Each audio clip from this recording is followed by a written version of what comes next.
Hey guys, Todd here with Great Escape Farms. Today I'm going to talk about comfrey. It is a plant with the at least partial name of Symphytum. It is a perennial herb that grows leaves 2 to 3 feet tall and has bell-shaped flowers. And we'll get a close-up look at some flowers here in just a minute. It is a dynamic accumulator, and that is part of the reason why it is so well liked in permaculture. Dynamic accumulator means that it mines and collects a number of nutrients that other plants can't get to. It has a taproot that can go up to 10 feet down in the soil, and it mines for the nutrients and it brings those up and it uses it in its leaves. And then because it is a deciduous, not deciduous, but it is a herb that loses its leaves and dies back to the ground every year, even if left alone, it mines and brings those nutrients up to the top, because the leaves will fall and break down in the fall time frame and over the winter, and make those bioavailable to other plants. What I do and what many other people do is they trim these off at the ground, or not at the ground, about 2 to 3 inches above the ground, and use the leaves. You can either use it for a fertilizer, or you can take the leaves and just put it around other plants as mulch.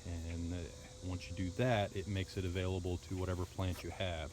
A lot of times you'll find these planted around other flowers and other fruiting trees, because the high nitrogen and high potassium really helps those plants out. So let's get a real quick look here at the bell-shaped flowers. These are somewhat of a pinkish color. You may find some comfrey that is white. You have to be careful with comfrey. Those flowers can turn to seeds and become invasive, but there are 2 varieties that are not. So they have a number of different names and numbers. So Bocking and a number afterwards. Well, Bocking is a town near the guy who was trying to perfect these. Bocking 4 and Bocking 14 are considered sterile plants. They will not propagate via seed, and I'll show you in a little while how to actually propagate these via root cuttings, either in this video or another video, but they will not propagate via seeds, so that prevents them from being overly invasive. And again, that is what the seed looks, or that is what the flower looks like right there. The seeds, or the leaves here, are, this one is maybe 8 inches long. They can grow up to 2 to 3 feet long, and I do have some bigger ones myself. These are kind of cramped in here. I just had a space that I was filling, and this is kind of my comfrey garden bed, if you will, where I'm just kind of growing them for propagation.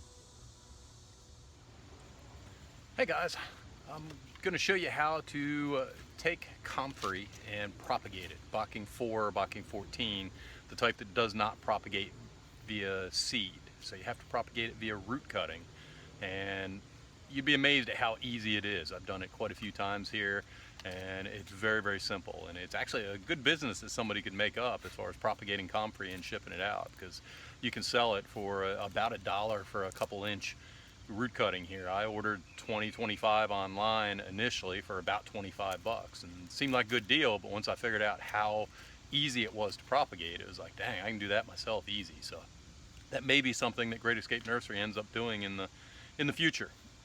So for right now, real quick, let me describe the process. So you simply just take a shovel and you cut a portion of it off, half, 3/4, whatever.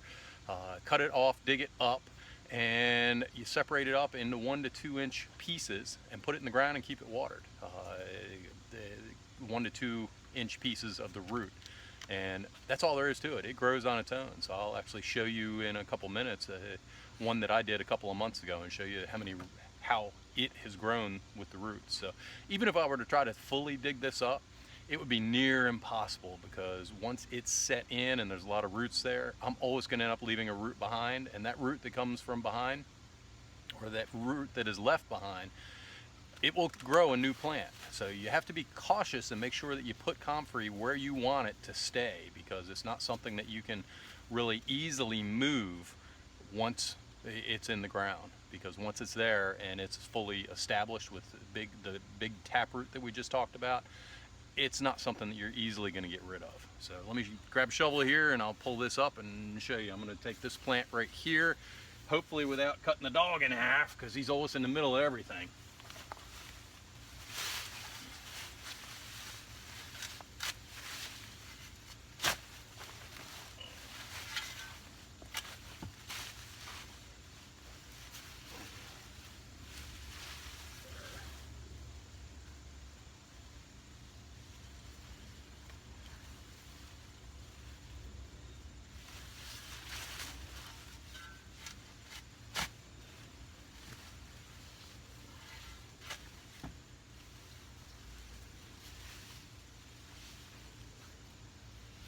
There we go. So I pulled this up. There's another big piece down in there that I missed. So I'll go back and I'll get that in a minute. Kind of tough to catch all this on video as we're going along. So what I'm going to do is I will take this piece off right here. That will grow a plant. I will take this piece off right here, and that will grow a plant. I'll take this one off right here. That will grow a plant. And then I'll go right here about let me go about 1.5 inches. Whoops. Capture that one. That'll grow a plant. And let me see if I can do thirds here on this. So I ended up with 3, 4, 5, 6, 7, 8 plants from that little root. And that was just one little piece of it. I know that there's a lot more left in there. So just put it in dirt, keep it watered. You only put it an inch, 1.5 inches down, and it will propagate a new plant. So I told you I'd show you one that I did. I took this from a class, or actually they had given it to me from a class in mid-May, and this is the beginning of August. So, so in all of June, all of July, and half of May. So I'm talking about 10 weeks there. This plant, I took a 1-inch cutting.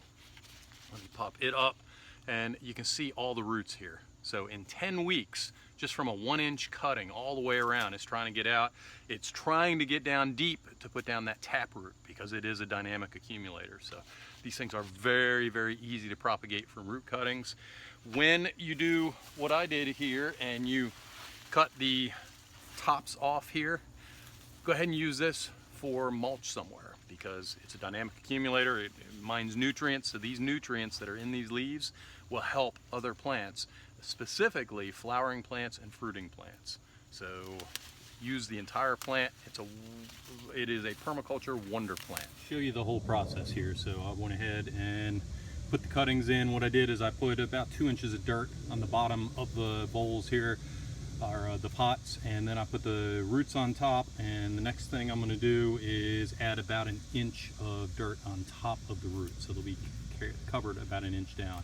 And then I'll go ahead and keep them watered, and we'll see how long it takes for these to show their head. So I'll actually hold off on putting this video out, and hopefully show how long it takes for these to pop up. I'm willing to, this is August 4th, I'm willing to bet that they should all be up by the end of August.